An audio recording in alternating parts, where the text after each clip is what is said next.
వంకర బుద్ధి, ఆ వైకల్యం ఉంది. ఇటు మనిషి ముఖమే అసలు వాస్తు ఉండదు. ఇటు ముఖంలో వాస్తు లేకుండా ఏదో ఒక దరిద్రుల్లో ఉంటాయి. ఇటు ముఖం చూస్తే ఉదయమే లేచి ఇటు ముఖం చూస్తే ఆ రోజు ఖచ్చితంగా ఏదో నష్టం జరుగుతుంది మనకు. కానీ ఇలాగ ఉంటాడు. ఎక్కడికైనా వెళ్ళేటప్పుడు కానీ ఇటు ముఖం చూస్తే ఇటు అమ్మ పని అవ్వదు, సర్వనాశనం అయిపోద్ది అన్నట్టు ఉంటాడు. అంత దరిద్రుడిలో నిష్ట దరిద్రుడు అనే ఓ పదవి ఉంటుంది. అసలు ఆ పదవి ఎందుకు సృష్టించారా అనుకున్నాను. వీడి గురించి అయి ఉంటుంది. ఆ నిష్ట దరిద్రుడు అనే పదానికి యాప్ట్ అయ్యే వీడు బిల్ గేట్స్ గారి గురించి మాట్లాడుతున్నాడు. అంటే జగన్ గారు ఇచ్చారు, అంటే మొత్తం స్క్రిప్ట్ వచ్చింది మొత్తం వైసీపీ వాళ్ళందరికీ, మీరు ఇలా మాట్లాడండి, ఇలా తిట్టండి, వచ్చిన వాళ్ళందరినీ తిట్టి పంపించండి.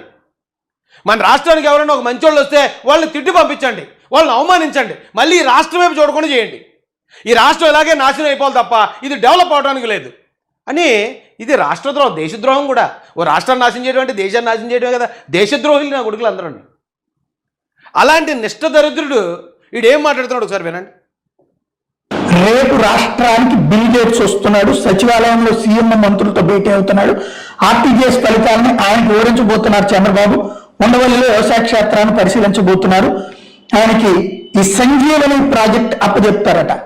ప్రజారోగ్యము, వ్యవసాయం, విద్యా తదితర రంగాలు చేపట్టిన సంస్కరణ మీద ప్రజెంటేషన్ ఇస్తారట. సంజీవని ప్రాజెక్ట్ ఆయనకి, అంటే మన ఆరోగ్యాలు తీసుకెళ్లి బిల్ గేట్స్ అనే రాక్షసుడి చేతిలో పెడుతున్నారు.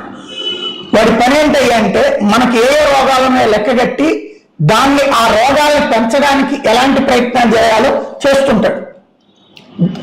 బిల్ గేట్స్ మైక్రోసాఫ్ట్ అధినేత అనారోగ్యాలు పెంచడానికి ప్రయత్నిస్తున్నాడని నోటికి ఏదొస్తే అది వాగుతున్నాడు ఈ నిష్టదరిద్రుడు. మళ్ళీ ఎలా చెప్తున్నాడు, పైనుంచి ఇలా కిందకి చెప్తున్నాడు. అంత దరిద్రుల్ని మరి ఆ జగన్ ఒక్కడే భరించగలడండి. అతను ఒక్కడే మెయింటైన్ చేయగలడు ఇలాంటి వాళ్ళని. నోటికి ఏదొస్తే అది వాగేయటమే, నోటికి ఏదొస్తే చెప్పేయటమే. మీకు గతంలో గుర్తుందండి? ఒకసారి ఈ ఏదో మాటలు వినే ముందు మీకు గతంలో ఒకటి గుర్తు చేస్తాను రండి. మీకు ఈ ఫోటో గుర్తుందండి? ఒక కార్యక్రమానికి చంద్రబాబు నాయుడు గారి ఆహ్వానం మీదకి ఇక్కడికి రజనీకాంత్ గారు వచ్చారు. సూపర్ స్టార్ రజనీకాంత్ గారు ఆంధ్రప్రదేశ్కి. అప్పుడు మనం ప్రతిపక్షంలో ఉన్నాం, జగన్ గారు అధికారంలో ఉన్నాడు. ఆయన కార్యక్రమానికి వచ్చి ఆయన రాజకీయాలు ఏం మాట్లాడలేదు ఆ రోజున. రజనీకాంత్ గారు చంద్రబాబు నాయుడు గారి గురించి ఉన్న వాస్తవాలు చెప్పాడంతే. చంద్రబాబు నాయుడు గారు లాంటి వ్యక్తి, అలాంటి లీడర్ ఉండాలి, విజనరీ లీడర్.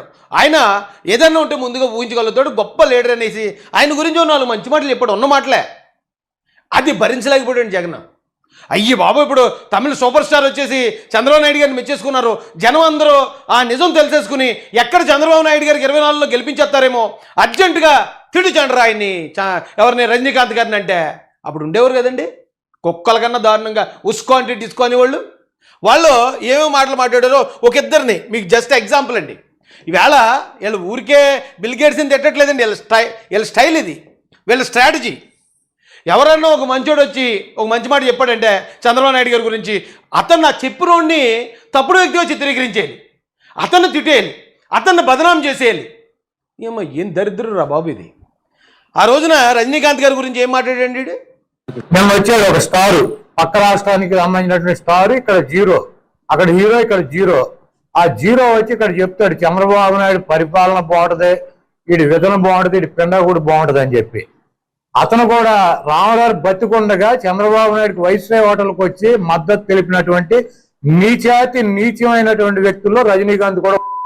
ఈ రజనీకాంత్ శాల్వాలు కప్పించుకోవడానికి ఇక్కడికి వచ్చి ఆ కరకట్టం మీద అక్రమంగా ఉన్నటువంటి ఆ పంపలో చేరి అక్కడ ఆడి పెట్టినటువంటి తిండి తిని ఇక్కడికి వచ్చి. ఏమంటే రజనీకాంత్ గారిని ఆయన లైఫ్లో ఎవడు అలా మాట్లాడి ఉండడండి. అందరూ రెస్పెక్ట్ చేస్తారు ఆయన్ని. ఆంధ్రాలోనే కాదు, తమిళనాడులోనే కాదు, భారతదేశ వ్యాప్తంగా రజనీకాంత్ గారిని రెస్పెక్ట్ చేస్తారు. ఈవెన్ ఆయన ఎవరో షారుఖ్ ఖాన్ లాంటి ఆ కింగ్ ఖాన్ కూడా బాలీవుడ్ని షేక్ చేస్తాడు ఆయన. అలాంటి వ్యక్తులు కూడా రెస్పెక్ట్ చేస్తారు ఈయన్ని. మొన్న ఈడేమన్నాడు, పక్క రాష్ట్రం హీరో, ఇక్కడ 0 అన్నాడు. మరి మొన్న జగన్మోహన్ రెడ్డి గారు పక్క రాష్ట్రం అక్కడికి వెళ్ళాడు ఈయన. ఏమండి, ఇక్కడేమో రజనీకాంత్ గారు చంద్రబాబు నాయుడు గారి దగ్గరికి వచ్చారు, కానీ అక్కడేమో జగన్మోహన్ రెడ్డి విజయ్ గారి దగ్గరికి, సూర్య గారి దగ్గరికి, కార్తీక్ గారి దగ్గరికి వెళ్ళి అక్కడ ఫోటోలు దిగి అదేదో పెద్ద గొప్ప అని చెప్పి ప్రచారం చేసుకున్న దరిద్రులేళ్ళు. నేను ఆ విజయ్ గారినో లేకపోతే సూర్య గారిని, కార్తీక్ గారిని నేనేం తిట్టట్లే. జగన్ గారితో ఫోటోలు దిగినంత మాత్రాన వాళ్ళని మేమేం విమర్శించాం. వాళ్ళు మంచోళ్ళే, వాళ్ళని మంచిగానే చెప్పుకుంటాం మేము. అంతే తప్ప జగన్ గారు మా ప్రత్యర్థి కాబట్టి ఆయనతో దిగాడంటే వాళ్ళను కూడా బ్యాట్ చేసేయాలి, వాళ్ళను కూడా తిట్టాలని తెలుగుదేశం కార్యకర్త ఎవడని ప్రయత్నించాడండి? ఎవరైనా ఒక్కడన్నా ఆ హీరోల గురించి అంత తప్పుగా మాట్లాడేవా? కానీ ఈ దరిద్రులు చూడండి, వీళ్ళ జగన్మోహన్ రెడ్డి అక్కడికి వెళ్ళి వాళ్ళతో ఫోటోలు తీస్తే అది గొప్పట. అక్కడ సూపర్ స్టార్ ఇప్పుడు ఎవరైతే విజయ్ గారు కానీ లేదా సూర్య గారు, కార్తీక్ గారు, వీళ్ళు ముగ్గురు కూడా రెస్పెక్ట్ చేసే హీరో రజనీకాంత్ గారు. అలాంటి ఆయనే వచ్చి ఇక్కడ చంద్రబాబు నాయుడు గారు గొప్పతనం గురించి చెప్తే ఈ నోటుకు వచ్చినట్టు ఎలా మాట్లాడించారండి ఆ రోజున? అంటే ఎవరు మంచి చెప్పకూడదు, మంచి మాట్లాడకూడదు, మాట్లాడిన వాళ్ళ మీద బురద వేసేస్తే ఇది ఎలా ఉంటుందంటే అండి, ఏదో సినిమాలో ఆడపిల్లలకి చదువు లేదని, ఆడపిల్లలకి చదువు చెప్పాలి, ఎలాగైనా సరే ఆడపిల్లలను చదివించాలని చంద్రబాబు నాయుడు గారు లాంటి ఒక పెద్ద ఆయన ఓ స్కూల్ పెడతాడు. ఆ పిల్లల్ని ఎలాగైనా సరే వాళ్ళ ఇంట్లో వాళ్ళని బతులాడి ఆ స్కూల్కి తీసుకొచ్చి అందులో పాఠాలు చెప్తూ ఉంటాడు. చెప్తుంటే ఈ ఆడపిల్లలు చదువుకోవడం ఇష్టం లేని కొంతమంది దరిద్రులు ఉంటారు కదా, వాళ్ళు ఆ స్కూల్కి ఆడపిల్లలు రానివ్వకుండా ఆ బయట ఉండి వాళ్ళని ఏడిపించడం, వాళ్ళ చీరలు పట్టుకొని లాగటం, లేకపోతే తాగేసి అక్కడ వాళ్ళని ర్యాగింగ్ చేయటం, ఇలాంటివి చేస్తూ ఉంటారు. వాళ్ళని ఆ స్కూల్కి రానివ్వరు. అలా అడ్డుపడుతున్నారండి ఈ రోజునల్లో. ఈ రాష్ట్రానికి ఏదైనా మంచి జరుగుతుంది అన్నప్పుడు ఆ మంచి చేయడానికి వచ్చే పార్ట్నర్స్ని వాళ్ళని బూతులు తిట్టి, వాళ్ళని రకరకాలైన ఆరోపణలు వాళ్ళ మీద చేసి, అబ్బా ఎందుకురా బాబా ఆంధ్రప్రదేశ్ వెళ్ళటం, వెళ్తాగా పలానా వాళ్ళు ఉన్నారు ఎదలు తిడతారు, అనవసరంగా మనం ఎందుకు తిట్లు తినాలి? ఆ రాష్ట్రం బాగుపడడం కోసం, ఆ రాష్ట్రాన్ని అభివృద్ధి చేయడం కోసం మనం ఎందుకు వెళ్ళాలి? మనం అనుకుంటే పక్క రాష్ట్రాలకు వెళ్ళొచ్చు కదా, మనకి రెడ్ కార్పెట్ వేస్తున్నాయి. ఇప్పుడు కర్ణాటక కానీ తమిళనాడు కానీ తెలంగాణ కానీ కేరళ కానీ రెడ్ కార్పెట్ వేస్తే ఎవరైనా ఇన్వెస్టర్లు వస్తారంటే, ఇక్కడికి వచ్చి గలీజ్ యాదవులతో గలీజ్ మాటలు మనమేం పడాలని చెప్పి వీళ్ళు అడ్డు పోవాలి. ఈ రాష్ట్రానికి పెట్టుబడులు రాకూడదు, ఈ రాష్ట్రం అభివృద్ధి అందకూడదు. అది కదా వీళ్ళ కుతంత్రం. చంద్రబాబు నాయుడు గారు హయాంలో ఈ రాష్ట్రాన్ని అభివృద్ధి చేయకుండా ఉండాలంటే ఇలా అడ్డుకోవాలి. మరి ఇలాంటి యాదవులను ఎలా వదిలేస్తే ఎలాగండి? దేశద్రోహం కేసు పెట్టాలండి ఇలాంటి వాళ్ళ మీద.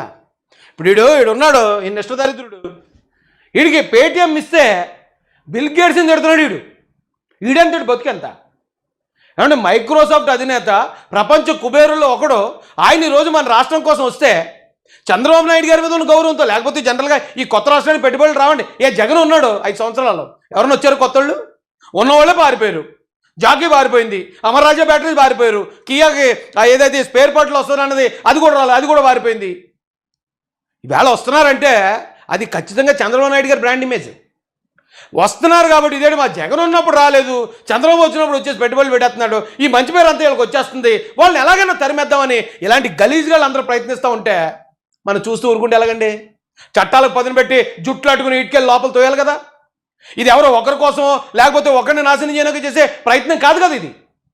ఈ రాష్ట్రంలో వందలాది మంది, వేలాది మంది, లక్షలాది మంది విద్యార్థులకి ఉద్యోగాలు వచ్చే అవకాశాలని చెడదొబ్బుతున్నారు కదా వీళ్ళు, ఈ చెడగత్తరగాళ్ళు. తను కూడా అన్ని చోట్ల పనిచేయదు. అనేటటువంటి వాడు వ్యాక్సిన్ కోసం ప్రపంచాన్ని నాశనం చేసినటువంటి వాడు, రోగాలను సృష్టించినటువంటి వాడు. ఏనాడో వీడు రోగాలకు సంబంధించినటువంటి పాండమిక్ గురించి మాట్లాడాడన్నది ఎపిస్టల్ ఫైల్స్ లో కూడా తెలియదు. ఎప్పుడు వినలేదు మనం బిల్ గేట్స్ గురించి, ఎప్పుడు ఎటువంటి రాంగ్ న్యూస్ కానీ కనీసం విమర్శ కూడా వినలేదు. ఈవేళ వీడు మాట్లాడుతున్నాడు, వీడు సపోర్ట్ చేసేది ఎవరిని? వైసీపీని. వైసీపీ అధినేత ఎవరు? ఆయన మీద ఎన్ని లక్షల కోట్ల ఆరోపణ ఉంది, ఎన్ని నెలలు ఆయన జైల్లో ఉండొచ్చాడు. అదే వైసీపీలోని ఎంపీలు సొంత బాబాయిల్ని గొడ్డలతో ముక్కలుగా నరికేసిన నరరూప రాక్షసులు. వీళ్ళు అధికారంలో ఉన్నప్పుడు కొన్ని వేల కోట్లు కల్తీ లెక్కరు అమ్మి డబ్బు సొమ్ము చేసుకుని 30,000 మంది చావుకు కారణమైన వాళ్ళు. ఇంతకన్నా రాక్షసు ఎక్కడైనా ఉంటారా?